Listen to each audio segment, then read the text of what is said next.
Hi எல்லாருக்கும் வணக்கம். நான் உங்கள் பண்ணிவிடுவோம் விஷுவல். ஸோ இன்றைக்கி ஒரு மூவி ரிவ்யூ தான் பார்க்க போகிறோம்.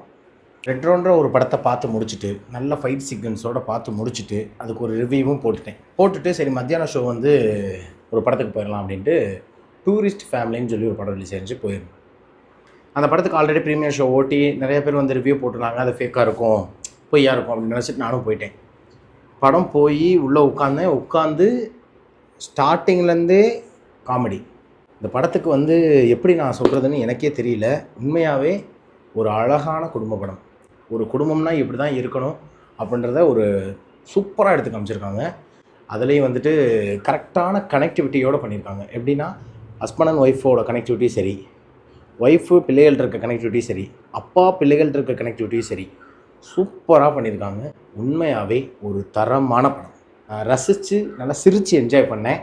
உண்மையாகவே நிறைய சீன் வந்து கண்டிப்பாக உங்களை சிரிக்க வைக்கும், நிறைய சீன் வந்து கண்டிப்பாக உங்களை கண்கலங்க வைக்கும். அது கிளைமேக்ஸ் கம்பல்சரி உங்களுக்கு ஒரு ஹார்ட் டச்சிங்காக இருக்கும். ஏன் அப்படி சொல்கிறேன் அப்படின்னா, கிளைமேக்ஸில் வந்து ஒரு ட்விஸ்ட் இருக்குது. அந்த ட்விஸ்ட்டை வந்து நான் சொல்ல விரும்பலை. எனக்கு என்ன ஒன்றுனா, இந்த படத்தில் வந்து ஒரு சில சீன்ஸ் வந்து அவ்வளோ சூப்பராக எடுத்திருந்தாங்க.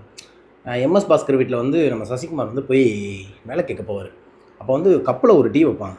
உடனே எம்எஸ் பாஸ்கர் வந்து, என் ஃப்ரெண்ட்ஸ் வந்தால் என்ன இதில் டீ கொடுப்பேன், கிளாஸில் கொடுப்பீங்க, வேறு விருந்தாளி யாராச்சும் வந்தாங்கன்னா அவங்களுக்கும் கிளாஸ் தான், அப்புறம் ஏன் இவங்களுக்கு மட்டும் கப்பில் கொடுக்குற, அந்த சமமாக நடக்கணும் அந்த ஒரு சீன்ஸாக இருக்கட்டும். அப்புறம் ஒருத்தவங்க இறந்துருவாங்க, அந்த இறந்ததுக்கு யாருமே இல்லைன்னு வருத்தப்படும் போது சசிகுமார் போய் எல்லாருமே கூப்பிட்டு வருவார், அந்த சீனாக இருக்கட்டும். நிறைய சீன்ஸ் சொல்லிக்கிட்டே போகலாம். ஒவ்வொரு சீனுமே அழகாக செதுக்கியிருக்காரு டைரக்டர். உண்மையாகவே ஒரு ஃபீல் குட் மூவி. முக்கியமாக அந்த சின்ன பையன் நடித்த பையன் சூப்பராக பண்ணியிருந்தான். நிறைய இடத்துல அவனோட காமெடி பயங்கரமாக ஒர்க் அவுட் ஆகிருந்துச்சு. குறிப்பாக ஓணம் ஃபங்க்ஷன் சொல்லி வாழ்த்துக்கள் சொல்ல வருவாங்க, அந்த இடத்துல அந்த பையன் பண்ணுற சீன் கண்டிப்பாக தேட்டரே பிளாஸ்ட் ஆகிருச்சு. அப்புறம் கடைசி கிளைமேக்ஸுக்கு முன்னாடி ஒரு சர்ச்சில் ஒரு சீன் வரும், சொல்லும்போது எனக்கு சிரிப்பு வருது. சர்ச்சில் ஒரு சீன் வரும், அந்த சீன்லாம் கண்டிப்பாக நாங்களே செம்ம ரசித்து என்ஜாய் பண்ணோம். உண்மையாகவே அந்த பையன் பண்ணுற ஆக்டிவிட்டீஸ்லேருந்து எல்லாமே சூப்பராக இருந்துச்சு. நிறைய விஷயங்கள் சூப்பராக பண்ணிவிட்டு கிளைமேக்ஸில் கொண்டு போய் சொதப்பிடுவாங்கன்னு நினச்சோம். கிளைமேக்ஸு ரொம்ப ரொம்ப ரொம்ப ரொம்ப ரொம்ப ஒரு ட்விஸ்ட்டை அல்டிமேட்டாக பண்ணி முடிச்சிட்டாங்க. உண்மையாகவே டைரக்டருக்கு ஒரு ஹேட்ஸ் ஆஃப். ஏன்னா இந்த மாதிரி படங்கள்லாம் எப்படி சொல்கிறது, யார் கையில் எடுத்து பண்ணுவாங்களான்னு தெரியாது. முக்கியமாக இதில் நடித்த சசிகுமார் சாரும் சரி, சிம்ரன் மேடம் சரி, 2 பேருக்குமே ஒரு வாழ்த்துக்கள் சொல்லணும். ஏன்னா இந்த படத்தை இவ்வளோ தூரம் கேரி பண்ணி கொண்டு வர்றது, முக்கியமாக இந்த படத்துக்கு மிகப்பெரிய சப்போர்ட் யாருன்னா யோகி பாபு. ஃபஸ்ட் ஹாஃப் தான் வருவார், செகண்ட் ஹாஃபில் அவ்வளோக்கு வரமாட்டார். ஃபஸ்ட் ஹாஃபில் அவருடைய பங்கு என்னமோ சின்ன சின்ன இடம்னாலும் லைட்டாக காமெடியை போட்டு அவருடைய சப்போர்ட்டிவை கரெக்டாக பண்ணியிருப்பார். ரொம்ப சூப்பராக இருந்துச்சு. எல்லாருமே இந்த படத்துக்கு இந்தந்த கேரக்டருக்குன்னு வடிவமைச்சிருப்பார் போல், அவ்வளோ சூப்பராக எல்லாருமே நடிச்சிருந்தாங்க. ஒருத்தர் கூட இந்த கேரக்டரை விட்டு வெளியவும் போல், இந்த படத்தை விட்டு நாமளும் வெளியவும் போக மாட்டோம்.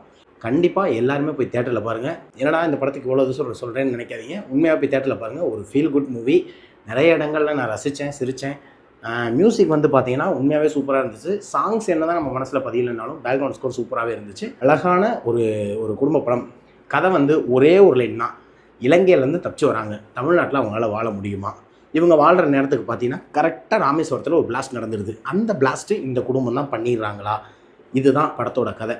இதிலேருந்து இந்த படத்தில் நமக்கு என்ன சொல்ல வராங்கன்றதான் விஷயம். ஆனால் உண்மையாகவே நிறைய விஷயங்கள் நான் ரசித்தேன். அதில் மெயினான விஷயம் எல்லாரையும் சமமாக நடத்தணுன்ற அந்த டீ கப் சீனாக இருக்கட்டும், எல்லாரும் ஒரு கெட்டது நோட்டி ஒன்று கூடி நிற்கணுன்ற அந்த சீனாக இருக்கட்டும், கடைசி எண்டு கிளைமேக்ஸு யாரையும் விட்டு கொடுக்கக்கூடாதுன்றதாக இருக்கட்டும், நிறைய சீன் உண்மையாகவே ரசித்தேன்.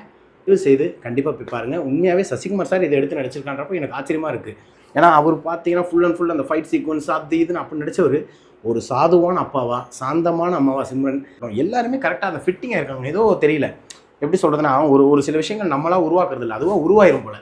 அது மாதிரி இந்த படத்துக்கு அதுவாக உருவாயிருக்கு. அழகாக போயிருக்காங்க, கரெக்டாக இருக்குது, எல்லாமே சூப்பராக இருந்துச்சு. ரொம்ப நாள் கழித்து ஒரு நல்ல மூவி, நல்லா ரசித்தேன். தயவுசெய்து தேட்டரில் பாருங்கள், அதுதான் என்னால் சொல்ல முடியும்.